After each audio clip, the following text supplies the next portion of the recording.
اس کا ترجمہ، ان آیت کا ترجمہ کچھ یہ ہے: اور اہل کتاب کی ایک جماعت نے کہا کہ جو کچھ ایمان والوں پر اتارا گیا ہے اس پر دن چڑھے تو ایمان لاؤ، اور شام کے وقت کافر بن جاؤ تاکہ یہ لوگ بھی پلٹ جائیں، اور سوائے تمہارے دین پر چلنے والوں کے اور کسی کا یقین نہ کرو۔ آپ کہہ دیجئے کہ بے شک ہدایت تو اللہ ہی کی ہدایت ہے، اور یہ بھی کہتے ہیں کہ اس بات کا بھی یقین نہ کرو کہ کوئی اس جیسا دیا جائے جیسا تمہیں دیا گیا ہو، یا یہ کہ تم سے تمہارے رب کے پاس جھگڑا کریں گے۔ آپ کہہ دیجئے کہ فضل تو اللہ ہی کے ہاتھ میں ہے، وہ جسے چاہتا ہے وہ فضل دیتا ہے۔ اللہ وسعت والا ہے اور جاننے والا ہے، وہ اپنی رحمت کے ساتھ جسے چاہے مخصوص کر لے، اور اللہ بڑے فضل والا ہے۔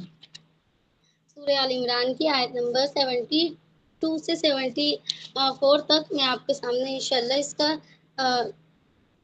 تفسیر اور اس کا مطالعہ رکھنے کی، اس کے اوپر روشنی ڈالنے کی کوشش کروں گی۔ اللہ تعالیٰ سے دعا ہے کہ اللہ تعالیٰ مجھے ان آیتوں میں جو بھی ہے وہ کہنے کی توفیق عطا فرمائے۔ ان آیت کا جو ترجمہ ہے میں نے آپ کے سامنے رکھا، اور بڑا ہی کلیئر اس میں سمجھ آ رہا ہے کہ اللہ تعالیٰ ان آیات کے ذریعے یہ بتانے کی کوشش کر رہا ہے کہ جو کفار تھے، جو اہل کتاب، تو یہ جو یہودی تھے، وہ نصرانی تھے، وہ اسلام کو بدنام کرنے کی کوشش کرنا چاہ رہے تھے، اور اسلام کے جو بنیاد تھی اس کو ہلانے کی کوشش کرنا چاہ رہے تھے، کہ مطلب اسلام کے ذریعے اسلام کو بدنام کرنا چاہ رہے تھے، اور اس کے ساتھ پلاننگ کر رہے تھے کہ اس کو کس طریقے سے بدنام کیا جائے، آپس میں مشورہ کر کے۔ تو پہلی ہی آیت میں اللہ تعالیٰ فرما رہا ہے: اور اہل کتاب کی ایک جماعت نے کہا جو کچھ ایمان والوں پر اتارا گیا ہے، مطلب جو نبی صلی اللہ علیہ وسلم پر جو اتارا گیا ہے، اور ہم بھی اس میں آ جاتے ہیں کہ جو ایمان والے ہیں ان پر جو اتارا گیا ہے اس پر جو تم ایمان لاؤ، دن چڑھتے جو صبح ہو اس پر تو تم کہہ دو لوگوں کے سامنے کہ ہاں ہم بھی ایمان والے ہیں۔ جو یہودی تھے، نصران تھے، ان کو کہہ دو کہ ہاں ہم بھی ایمان لے آئے، ہم بھی مسلمان ہو گئے، مگر شام کے وقت تم کافر بن جانا۔ اس آیت کا جو پس منظر ہے وہ کچھ یوں ہے کہ جو یہودی تھے، اہل کتاب تھے، جن کے پاس نبی صلی اللہ علیہ وسلم سے پہلے نبی آئے، مطلب ان کے ہی گروپ سے ہی، ان کے ہی سالوں سال تک اسی میں ہی نبی اترتے رہے، نازل ہوتی رہی کتاب، وہی نازل ہوتی رہی، تو ان کو یہ حسد اور بغض تھا کہ اب جو ہے بنی اسرائیل میں سے، اہل کتاب میں سے کوئی کیوں نہیں، کوئی الگ سے ہی کیوں ہے۔ تو یہ تو ہم پہلے بھی بتا دیا گیا ہے قرآن کی پہلی آیتوں میں کہ انہیں بغض تھا اہل کتاب کو۔ تو اسی بغض اور حسد اور کینہ کی وجہ سے وہ اسلام کو بدنام کرنے کی کوشش کر رہے تھے، اسلام کی جڑوں کو، اسلام جو شائع ہو رہا تھا، اسلام کا جو پرچم دور دور تک جا رہا تھا، لوگ ایمان لا رہے تھے اسلام کو حق مان کر، تو وہی چاہ رہے تھے کہ اب جو لوگ ایمان لا رہے ہیں تو یہ ایسا نہ ہو کہ یہ بالکل ہی سب ایمان لے آئیں۔ تو جو یہودی علماء تھے اور جو اور بھی لوگ تھے، وہ انہوں نے یہ پلاننگ کری، یہ پروپیگنڈا کرا کہ ہم یہ کریں کہ ہم صبح کے وقت تو ایمان لے آئیں، مطلب یہ کر لیں کہ ہاں ہم تمہارے ساتھ ایمان والے ہیں، مسلمان ہو گئے، مگر شام ہوتے ہوتے ہم کفر کر لیں گے، ہم اسلام سے ہٹ جائیں گے، ہم کہہ دیں گے کہ نہیں یہ چیز تو صحیح نہیں ہے۔ یہ وہ کیوں کر رہے تھے؟ وہ یہ اس لیے کر رہے تھے کہ جو لوگ مصیبت اٹھا کر ایمان لا رہے ہیں، اسلام قبول کر رہے ہیں، اسے حق مان رہے ہیں، اس کو سچا دین مان رہے ہیں، تو اگر ایسا ہی ہوتا رہا تو اسلام تو مکمل لوگ لے آئیں گے، اسلام تو سارے ملک میں اور ساری جگہ اور سارے اچھے سے لوگ قبول کر لیں گے۔ تو وہ یہ نہیں چاہ رہے تھے، وہ یہ چاہ رہے تھے کہ جو حق ہے، جو ہمارا حق تھا کہ نبی جو ہمارے میں آئے، جو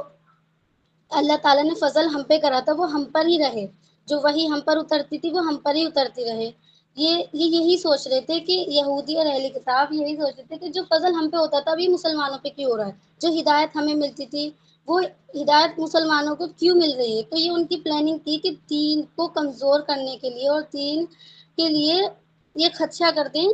کہ جو ہم ایمان لا رہے ہیں، مطلب کیونکہ ایسا ہوتا ہے کہ جب کوئی ایمان لا رہا ہے، کتنی مصیبت اٹھا کے ایمان لایا، وہ اسلام میں داخل ہوئے، کتنا مصیبت انہوں نے اٹھائی کہ دھوپ میں ڈالا گیا انہیں، ان کو پیٹا گیا، مارا گیا، تو یہ اسلام کی مضبوطی تو دکھائی جا رہی تھی کہ اسلام سچا دین ہے۔ تو وہ اس بات کو ہٹانے کے لیے انہوں نے ایک پلاننگ کری کہ ہم صبح کے وقت تو ایمان لے آئیں گے کچھ لوگ، اور شام کے وقت اس کو کہہ دیں کہ نہیں ہم ایمان نہیں لائے. یہ کیوں کر رہے تھے؟ وہ یہ اس لیے کر رہے تھے کہ جب ہم صبح کے وقت ایمان لائیں گے تو لوگ کہیں گے کہ چلو بھائی اسلام سچ ہے اور ہم بھی اس میں داخل ہو جاتے ہیں، اور لوگ سوچیں گے کہ ہاں ٹھیک ہے. مگر بعد میں جب وہ ایمان سے مرتد ہو جائیں گے، ایمان سے ہٹ جائیں گے، تو لوگ کہیں گے شاید یہ سچا دین نہیں ہے. اور سچا دین ہوتا تو یہ جو یہودیوں کے بڑے بڑے علماء ہیں اور یہ جو لوگ ہیں جو ان کے پاس بھی پہلے وہی اترتی تھی، یہ تو سچے ہیں. تو اگر یہ ہٹ سکتے ہیں تو یہ شاید اسلام جو ہے سچا دین نہیں ہے. اگر سچا دین ہوتا تو یہ لوگ بھی ایمان لا کر کفر نہ کرتے. اگر یہ سچا دین ہوتا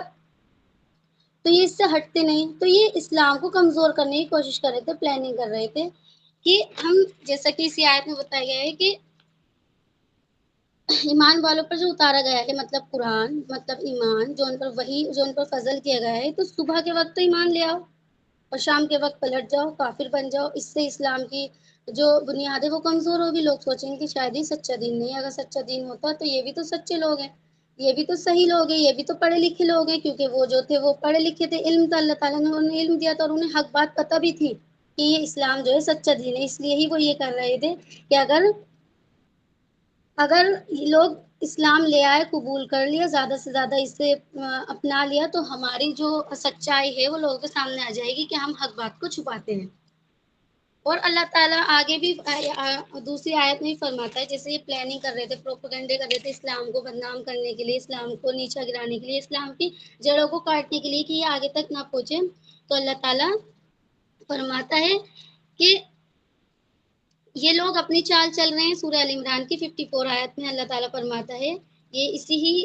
بات کے اوپر اتری تھی آیت بھی، کہ انہوں نے اپنی چال چلی. جو یہودی تھے، جو اہل کتاب تھے، وہ اپنی چالیں چل رہے تھے کہ ہم ایسا کریں گے تو ایسا ہو جائے گا، اسلام لوگ نہیں اپنائیں گے، اسلام کو چھوڑ دیں گے، یہ سوچ کر کہ یہ یہودی جو علماء ہیں یا پھر جو اور لوگ ایمان لے کر آئے ہیں اس پر، اور یہ شام کے وقت تو پلٹ گئے، تو یہ سچا دین کہاں سے ہو سکتا ہے. تو یہ اپنی پلاننگ کر رہے ہیں. اللہ تعالیٰ اس آیت میں فرما رہا ہے، سورہ ال عمران کی 54 آیت میں، انہوں نے اپنی چال چلی اور اللہ تعالیٰ نے اپنی تدبیر کری، اپنی پلاننگ کری. اللہ تعالیٰ نے، اور سب سے بہتر جو پلاننگ ہے وہ اللہ تعالیٰ کی ہی ہے،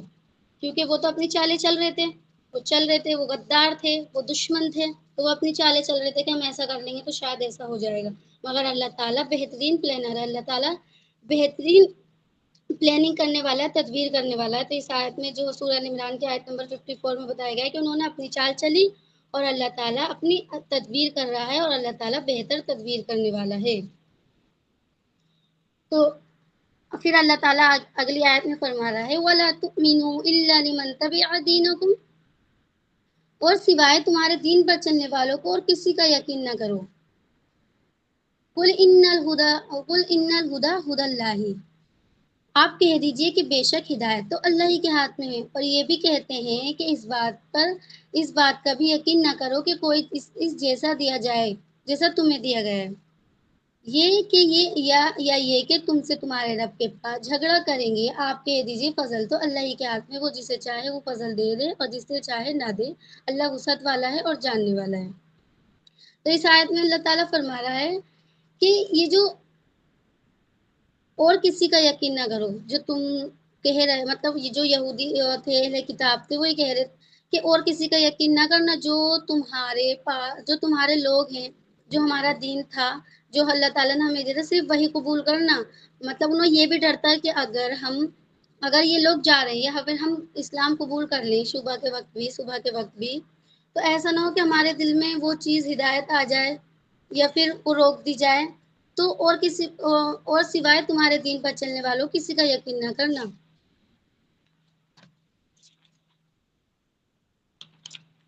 آپ کہہ دیجیے، اور اللہ تعالیٰ آگے فرما رہا ہے، آپ کہہ دیجیے کہ بے شک ہدایت تو اللہ ہی کے ہاتھ میں ہے. ان کو ڈر تھا کہ ہدایت نہ مل جائے، ایک ڈر تو یہ بھی تھا، اور یہ بھی تھا کہ مطلب جو لوگ تم بیان کر رہے ہو، جو بات حق ہے، نہیں پتہ تھی کہ یہ اسلام جو ہے حق ہے، نبی صلی اللہ علیہ وسلم کا آنا برحق ہے، اور یہی نبی ہیں جو آخری نبی ہوں گے. ان کو علم تھا، ان کی کتابوں میں تورات میں یہ بتا دیا گیا تھا کہ نبی صلی اللہ علیہ وسلم آئیں گے، ان کو نبوت دی جائے گی، اور یہی وہ شخص ہے آپ صلی اللہ علیہ وسلم جو آخری نبی ہے. تو جو دین کی ان کی جو کتابوں میں بھی لکھا ہوا تھا، وہ یہ کہہ رہے تھے کہ جو تمہارے دین پر چلنے والے ہیں، جو اہل کتاب تھے، جو ان کا گروہ تھا، جو یہودی تھے، جو ان کا فرقہ تھا، تو وہ یہ کہہ رہے تھے کہ تم اور کسی سے یہ بات ڈسکشن نہ کرنا کہ یہ سچ ہے، یہ بات حق ہے، اور نبی صلی اللہ علیہ وسلم ہی وہ نبی ہیں جو آنے والے تھے۔ تو یہ کہہ رہے ہیں کہ اور سوائے تمہارے دین پر چلنے والوں کو کسی کا یقین نہ کرو، آپ کہہ دیجئے کہ بے شک ہدایت تو اللہ کے ہاتھ میں ہے۔ اللہ تعالیٰ نبی صلی اللہ علیہ وسلم سے کہہ رہا ہے کہ آپ کہہ دیجئے کہ ہدایت کسی اور کے ہاتھ میں نہیں ہے۔ یہ جتنی چاہے پلاننگ کر لیں، جتنا چاہے لوگوں کو روک لیں، یا پھر صبح کے وقت جائیں اور شام کے پلٹ لیں اور یقین نہ مانیں، یا پھر دوسروں کو اس بات کی بتائیں کہ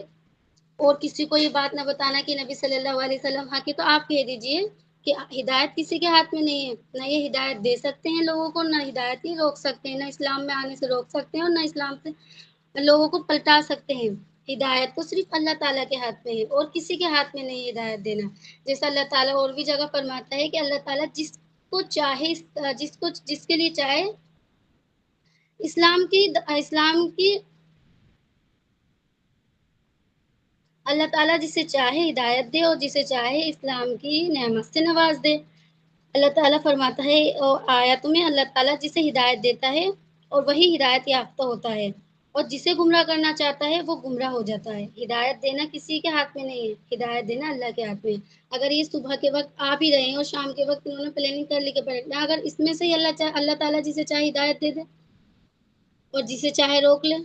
اس کا دل اسلام کے لیے کھول دے، کیونکہ اللہ تعالیٰ کے بنی آدم کے جتنے دل ہیں وہ رحمان کی 2 انگلیوں میں ہیں۔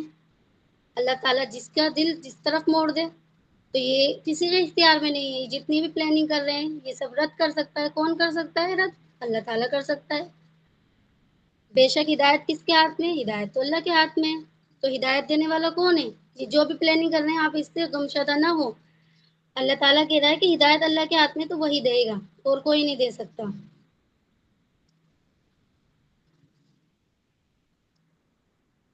پھر اللہ تعالیٰ آگے کے حصے میں، اسی آیت کے آگے کے حصے میں فرما رہا ہے،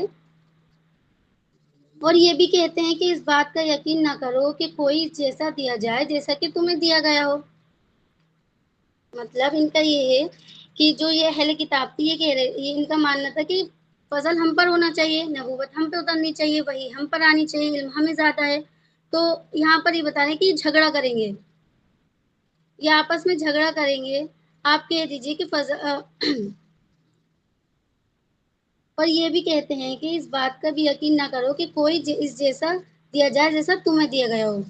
اور آگے فرما رہا ہے یہ کہ تم سے تمہارے رب کے پاس جھگڑا کریں گی کہ آپ کہہ دیجئے کہ فضل تو اللہ ہی کے ہاتھ میں ہے، تو وہ جسے چاہے فضل دے، جسے چاہے روک لے۔ فضل سے مراد یہاں پر یہی ہے کہ جو نبوت تھی، وہ جو ہدایت تھی، جو وہی تھا، یہاں پر فضل اسے ہی بیان کیا جا رہا ہے، قل ان الفضل بید اللہ ہے، کہ اللہ کے ہاتھ میں ہے فضل دینا۔ فضل وہی کہ ہدایت، علم، دنیا کی نعمت ہے، آخرت کی کامیابی، تو یہاں پر وہی فضل ہے جو اہل کتاب سے لے کر نبی صلی اللہ علیہ وسلم کو دی گئی، اور وہ اس سے حسد اور بغض کر رہے تھے۔ اللہ تعالیٰ سورہ جمعہ آیت نمبر 4 میں فرماتا ہے، یہ اللہ کا فضل ہے کہ وہ جسے چاہتا ہے دیتا ہے، اور جسے سے چاہے وہ فضل روک لے۔ یہ اللہ کے ہاتھ میں ہے، یہ اللہ کی وسعت میں ہے کہ اللہ تعالیٰ جس کے لیے جہاں سے فضل کا راستہ کھول دے، جسے جہاں سے رحمت دے دے، جسے جہاں سے ہدایت دے دے، یہ اللہ کے اختیار میں ہے، بندوں کے اختیار میں نہیں۔ اور ایک جگہ اور اللہ تعالیٰ فرماتا ہے کہ اللہ تعالیٰ جس کے لیے فضل کے رحمت کے دروازے کھول دے، کوئی بند نہیں کر سکتا۔ اور اگر اللہ تعالیٰ جسے چاہے رحمت دے اور اس کے دروازے کھول دے، تو کوئی بند نہیں کر سکتا، اور جسے گمراہ کرنا چاہے، جس کے لیے فضل کے دروازے بند کر دے، تو کوئی بھی اس کو کھول نہیں سکتا۔ تو یہاں پر یہی بات بتائی جا رہی ہے کہ فضل جو ہے اللہ کے ہاتھ میں، وہ جتنی پلاننگ کر لیں کہ اسلام لے آئیں گے، پھر ہم پلٹ جائیں گے تاکہ لوگ بھی پلٹیں، لوگ بھی اس کو چھوڑ دے دین کو، مگر اللہ چاہے تو فضل دے۔ یہ اللہ کے ہاتھ میں ہے کہ لوگوں کو ہدایت دے، لوگوں کو دلوں کو اسلام کی طرف موڑ دے، جما دے، جیسے کہ اللہ کے رسول صلی اللہ علیہ وسلم بھی ہر وقت دعا کرتے تھے، اللہم یا مقلب القلوب ثبت قلبی علی دینک۔ کہ اللہ تعالیٰ مجھے دین پر قائم رکھنا، میرے دل کو دین کی طرف موڑ دینا۔ تو اسی طریقے سے ہم لوگوں کو بھی زیادہ سے زیادہ یہی دعا کرنی چاہیے۔ پھر اللہ تعالیٰ آیت نمبر 74 میں بھی یہی فرما رہا ہے، وہ اپنی رحمت کے ساتھ جسے چاہے مخصوص کر لے، اور اللہ بڑے فضل والا ہے۔ وہ اپنی رحمت کے ساتھ جسے بھی چاہے مخصوص کر لے، خاص کر لے۔ یہ اللہ کے اختیار میں ہے، یہ بندوں کے اختیار میں نہیں ہے۔ ہمیں صرف اللہ سے دعا کرتی رہنی چاہیے، اللہ سے شیطان سے پناہ مانگتی رہنی چاہیے، تاکہ اللہ تعالیٰ ہمیں اپنے فضل میں رکھے، اللہ تعالیٰ ہمیں ہدایت دے، اللہ تعالیٰ ہمیں نور سے نوازے، اپنے اسلام کو بدنام کرنے والوں میں سے نہ بنائے، اللہ تعالیٰ ہمیں اسلام کو اٹھانے والوں میں سے بنائے، تاکہ ہم اسلام کا جو پرچم ہے، اسلام کی جو دعوت ہے، وہ لوگوں تک پہنچائیں۔ تو ان آیات سے یہی کنکلوژن نکلتا ہے کہ چاہے لوگ کتنے بھی پلاننگ کر لیں، جیسے آج بھی لوگ ہیں کہ لوگ کس چیز پر ایمان لاتے ہیں، لوگ آج کل کے جو لوگ ہیں وہ یہ سوچتے ہیں کہ جو یہ مولانا ہیں، جو یہ 17-18 سال کی پڑھائی کر کر آئے ہیں، کہ اگر انہوں نے کچھ صحیح بتایا تو صحیح ہے، اگر کچھ ان کی بات میں غلطی بھی ہو، مگر یہ پڑھے لکھے ہیں، یہ جاننے والے ہیں، یہ سب کچھ جاننے والے ہیں، چاہے وہ حدیث وہ ریفرنس کے مطابق نہ دے رہے ہوں، چاہے وہ کچھ بھی بتا رہے ہو، مگر وہ ان پر ہی مان لائیں گے۔ ہمیں ایمان کس پر لانا ہے؟ ہمیں ایمان اس چیز پر لانا ہے جس چیز پر جو نبی صلی اللہ علیہ وسلم پر اترا ہے، اور وہ ہے قرآن، وہ ہے حدیث۔ تو ہمیں لوگوں پر نہیں جانا، ہمیں کسے دیکھنا ہے؟ ہمیں اگر اسلام کو جاننا ہے، اسلام کو پڑھنا ہے، تو ہمیں اللہ تعالیٰ نے جو قرآن دیا ہے اس کو پڑھنا ہے، اور نبی صلی اللہ علیہ وسلم کی سیرت کا مطالعہ کرنا ہے، تاکہ ہمیں پتہ چلے کیا صحیح ہے اور کیا غلط ہے۔ ہمیں ایمان لوگوں پہ نہیں لانا، ہمیں ایمان اللہ تعالیٰ کے قرآن، نبی صلی اللہ علیہ وسلم پر لانا ہے، تاکہ ہم صحیح راستے پہ چلیں۔ آج بھی لوگ پلاننگ کرتے ہیں کہ اسلام کو بدنام کریں، جیسے یہودی ہیں، وہ بہت سے ایسے انہوں نے ہتھ کنڈے اپنائے ہیں کہ وہ بہروپیہ بن کے، مسلمان بن کر لوگوں کو ایمان کمزور کرنے کے لیے لوگوں کو دین کی دعوت دیتے ہیں، مگر وہ لوگوں کے ایمان کو کم کرتے ہیں، لوگوں کے ایمان کو کمزور کرتے ہیں۔ اور آج بھی ہم دیکھیں کہ وہ بہت سی چیزیں کیا کرتے ہیں، ہر چیز پر کچھ نہ کچھ لکھ دیتے ہیں، تو وہ بھی چیز غلط ہے کہ ہمارے ان کی پلاننگ ہوتی ہے کہ کسی نہ کسی طریقے سے مسلمان اپنے ایمان کو، اپنے اسلام کو چھوڑ دیں۔ وہ تو اپنا کام جس طریقے سے قرآن نے ان کا کام بتایا ہے نا، قرآن میں اللہ تعالیٰ نے کہ وہ اپنی ہتھ کنڈے اپناتے رہیں گے اور اپنی پلاننگ کرتے رہیں گے، وہ وہی کام کر رہے ہیں یہودی اور نصارہ اور اہل کتاب، اور ہم مسلمان وہ کام نہیں کر رہے جو اللہ تعالیٰ نے مسلمانوں کو دیا ہے۔ تو اللہ تعالیٰ سے دعا ہے کہ اللہ تعالیٰ ہم سب کو ثابت قدم رکھے، نفاق سے بچائے، اور اللہ تعالیٰ ہمیں اپنے فضل سے نوازے۔ اور ہمیں ہر وقت یہ دعا کرنی چاہیے، اللہم یا مقلب القلوب ثبت قلبی علی دینک، اللہ تعالیٰ ہمیں اپنے دین پر جما دے، ہمارے قدموں کو جما دے۔ وآخر دعوانا الحمد للہ رب العالمین۔